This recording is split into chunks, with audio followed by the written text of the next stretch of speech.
After bringing in Dontrell Inman, how do you feel about the depth of the receiving core currently? Right now, that's really what we have is depth. Obviously, we got a lot of young guys that haven't played a lot, so everybody's got a shot, and that's really where we're at, right? We're looking at a depth chart and got there. We haven't practiced hardly yet, so we don't really know what we've got, and we'll find that out in the next couple of weeks. And having worked with Alex Smith in San Francisco, what have you seen from him just in his progress, and are you at all surprised by where he's at right now after going through the injury he did? No, I'm not surprised where he's at. I mean, the reason we brought Alex to San Francisco because we knew what he was, his mental makeup, what kind of guy he is, how tough he is mentally. So none of it's surprising. He looks good. It's short of a miracle that he's out there and he's going through workouts and doing stuff with the training staff that everybody else is doing, and it's just short of a miracle, I guess. As you kind of look at Terry's last year, what can he build upon, and kind of what does he need to do to take that next step? You look at him last year, he's a young player. Not a lot of people had expectations of what he was going to be. Teams that they played didn't know him or weren't really concerned about him. So that has something to do with your success in your early years. But once you have some success in this league, it's going to be about expectations, managing expectations. And it's going to be about now you're definitely going to get more attention, especially when you're the number one guy coming into a season. Totally different than when you just sort of catch some balls, you go through the year and oh, by the way, he caught so many balls at the end of the season, and everybody's like, okay. So, those are all part of it. His growth from year one to year two will be all about the expectations and managing them and then getting better as a player. Do you think those expectations managed should be? Our expectations that he gets better every day. He improves. He learns the offense. He becomes a reliable player for the quarterback to throw the ball to. Those are our expectations. Those are his expectations. Everyone else's expectations are, he's a star receiver. He's going to catch a lot of balls. He's going to be, he's going to catch 100 balls. That's all the outside things. We're just worried about in daily improvement, his growth as a player, and then his ability for the quarterback to trust him. I wanted to ask just about the rookie Antonio Gibson. What do you see in him, and how does he fit maybe with your receiver group? The big body. He's got range. He's long. He's got some ball skills. He plays faster than his time. I know everybody looks at a time from a 40-yard dash, but we pay no attention to that. It's all about how fast you get down the field. He's side by side with a guy who runs a 4.3 something or a 4.4 something, and if he's at 15 yards running the route at the same speed, it doesn't matter what he was timed in, and that's how he plays. He's got stride length. He can play with people around him. He can play fast with bodies around him because he's strong.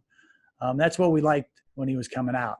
How he fits into our world, we like to throw the ball down the field, and the bigger you are, the farther down the field you are, is a little easier target for the quarterback to throw the ball to. And bigger players have had success in this system in the past, down the field, big targets. You can throw the ball up and they can go get it. As far as your assessment goes, when you look at the wide receiving core, where do you feel like there may be holes or deficits? What do you feel like this wide receiving core may be lacking in your opinion? We're young, the experience. We don't have a lot of experience. So from that standpoint, it's hard to tell what we're lacking totally because we're not quite sure. We haven't been down the road yet to see what we have. Just like any young player, they're all going to get better. How much they get better, how they fit into the offense, those kinds of things are all down the road ahead of us. But the group is there's some talented players in there. We have speed. We have some bigger body guys with some length.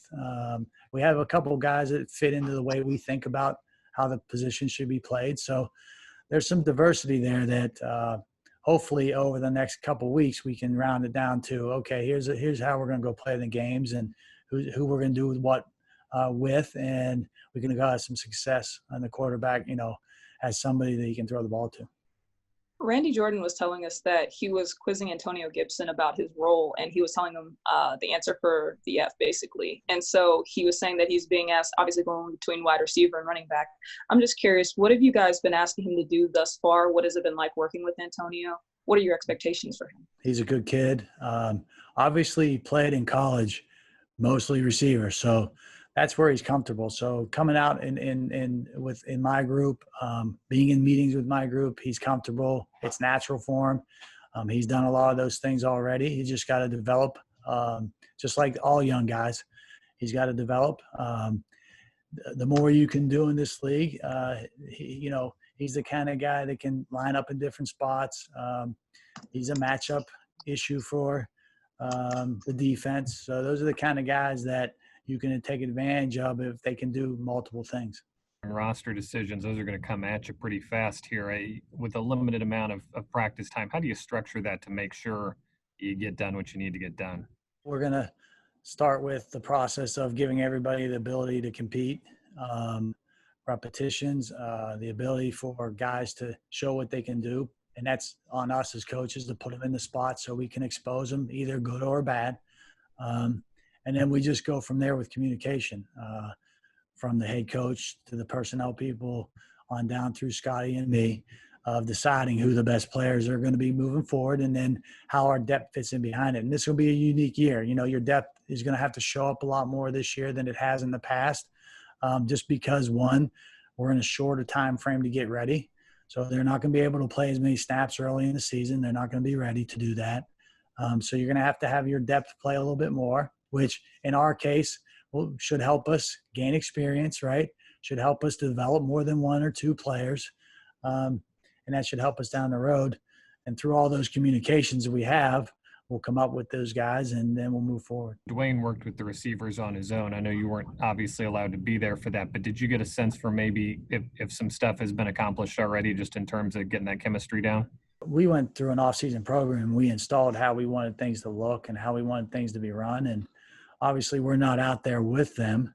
So we're not tweaking or refining or having communication with them about how they specifically do something in that moment in time. But they have a mindset or a mind frame that they've been given, and then they go out there and work. The way we have judged it so far is when we started back up at the beginning of the week with these guys and we started throwing the ball, we started to see things that have been developed already.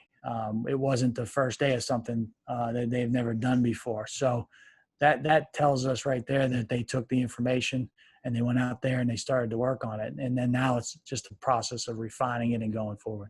You mentioned obviously the youth with this receiver group. That's not just the frontline guys like Terry McLaurin and Steven Sims. It's even the guys who are the depth guys like Cam Sims and Darvin Kidsey who have been around. And other years we may look at them as like, well, they're going to be real roster long shots. But with the group you have now, it's possible they could make the team and maybe even get involved. How did you get yourself how did you kind of learn them as a new coach coming in when they don't have a lot of recent tape for some of these guys? Like you said, there's not a lot of tape on some of these guys, and I don't know them. So the process is going through, giving them the information, how we want it to look, not just what we want them to do, but how they do it. And then again, we've started this week with, okay, who has taken that information and gone with it, and where are they in the process? How far down the road? And then the final thing that you mentioned there is we have a clean slate. Besides Terry, who we know can play and have been out there, the rest of the group is really young, and they're all in a competition right now for those next receiver spots. We understand Terry can play. We knew that. That's why he was drafted higher. We know that his role is going to be there. We just have to make him as good as we can make him, as fast as we can make him with the quarterback. But the rest of the guys are all in a competition. I got no idea who the next two guys are right now. Part of that group is obviously Steven Sims and Trey Quinn, who were the primary slot receivers last year. Steven really obviously came on at the end of the year, and Trey's been around for a couple of years. What's your sense of them? And in particular, what are they do you view them as being guys more than just slots? Can they be outside, or how do you kind of view them in this mix? Again, understanding that everything right now is sort of starting from scratch. Yeah. Again, we're starting early, so they are slot players.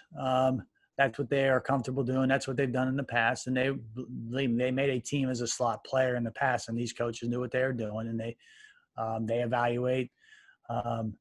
We're just going to go through that process. We know that they can play inside. How much they can play outside, we're going to work through, see how they fit, and see who doesn't come forward outside. And it may be Steven, and it may be Trey. And if it's not, then it'll be some of these other younger guys that have developed outside, and then we can strictly keep them inside, which there's advantages to both. There's advantages to having inside players and outside players because you ask them to do specifically different things. You train them different. So that part of it is not a handicap. It's actually that if it goes that way, that means that we have a couple more outside guys and we can specifically train 2 guys to play inside. It's going to take 2 guys in there in the whole year as we go down the road.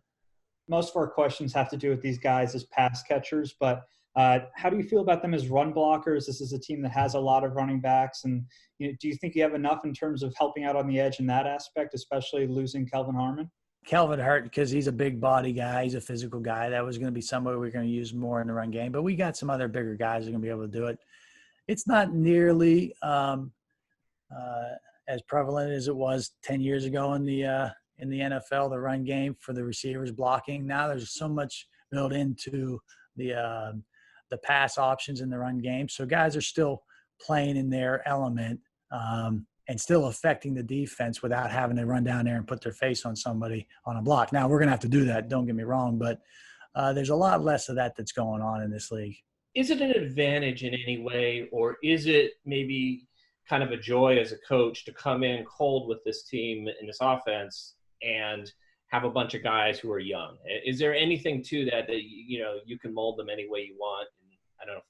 There's good and bad in everything, they say, right? So the good part of that is, they're young and things make sense to them because they haven't been trained another way. So there is kind of a clean slate. There's an open mind to the process where some older guys have been through it and their process is pretty clean. They know what they're doing, how they do it. And then the other side of that coin is obviously experience. And obviously when you have players that have played, they have experience and you don't have to teach them as much. And it's a little bit easier on the whole process when guys have been down the road and have done it before. It's fun. I coach them all the same. Guys at different levels. And I've had, some great players in this league late in their careers and have had some great relationships in the coaching aspect of it. I don't coach them any different. Their process fits into my process, and then we go from there. I just wanted to ask about earlier when you said about Antonio's 40 time. Did you mean Gibson or Gandy-Golden? I'm not sure. Okay. Yeah, you'd have to probably pull up the thing. I think we were talking about Gandy-Golden. Yeah. Okay, got it. Anyway, so obviously, competition will kind of show you what you have, but do you think it's possible? Obviously, you know what you kind of have in Terry McLaurin, but do you think it's possible that a reliable second option emerges here? Like, are you confident in the group that someone maybe besides McLaurin will step up, or how do you feel about kind of the overall of what you have? Crystal ball. I wish I could look in the future and tell you that I got a definite, but I don't. And that's part of the fun of this whole thing as it is anyway. There'll be somebody that emerges, and hopefully that one person we're sitting here talking about next year as, he had a breakout season, just like we were talking about one guy from last year. And hopefully that's the way it goes. Hopefully it's maybe more than 1 or 2 guys. And then we can build a solid depth receiving core moving down the road. No preseason games, obviously no OTAs. We always talk about quarterbacks and receivers developing that timing. And when you throw a new system for everybody that everybody's learning, how difficult is it going to be to get on that same page, to get in that sync and rhythm? And do you feel you have enough time with this slow ramp-up period and, again, no preseason games to get all that done before the season? As a coach, absolutely no, not. Obviously, we won an off season and we built through training camp. So we go to the first game and we have some preseason games to see how the guys react because games are totally different than practice. Obviously, from our standpoint, we'd love to have all that, but we don't. But we're also realistic. We know that it's going to not be as clean as if you were in the system and you'd been playing with the quarterback, and that is at a disadvantage for us. So in the first few weeks of the season, we're going to have to find ways to win games. We're going to have to find ways to continue to improve while winning games to give ourselves a chance. And then, again, the longer and farther we go down the road, the better off we'll be. But it's going to be a little bit of a challenge early in the season. What was the growth that you saw in his game when you were going back and watching film? And then what did you want to see him add to his game as you move forward? Totally hear the question, but I think I got the gist of it. What I saw from Terry last year in his game, and then what I think he needs to improve. If I'm following you, if that's the line yes. that yeah, okay. Yes. So last year, when I watched him play last year, he surprised me with his play speed, how well he played with people around him, how well he played fast, how well he got to where he needed to go against good players, challenging players, and how well he finished on occasion with people around him. That's the hard thing about this. You can go out there and practice and throw balls around the guys, but in games, somebody's standing next to you and they're hitting the shit out of you. So that's a totally different thing. And that really stood out to me evaluating him. He did that. He did a really good job of that last year for a young guy. Usually that takes guys a little bit time to learn and be comfortable with. Moving forward, he's going to have to improve his game from a route standpoint. He's going to have to be able to do more in the route tree. He's going to have to be moved around more. All those things. When you have a number one guy, it's all about how defenses are going to try to defend him. And that's where, for him to keep growing, the ability for him to move around, expand his route tree, challenge defenders inside and out, that's where the growth is going to happen. That's where he needs to grow. 1 year of playing outside and running some routes, that you're not going to do that for the next 8 years. If you're a good player and you're number one in this league, you're going to have to develop your route tree and you're going to have to go inside. And he's going to have to do that. What kind of pressure or burden is there on him when, as you've talked about, there is a young group around him and, there's questions here, there's questions there. He's the one guy people are going to look at. What kind of burden does that put on him? Well, that's the challenge, right? Last year they didn't have any of that. So this expectations, and that's along the lines of the meeting I was talking about earlier about expectations, but that's really what I'm talking about. It's the pressure of being the number one guy.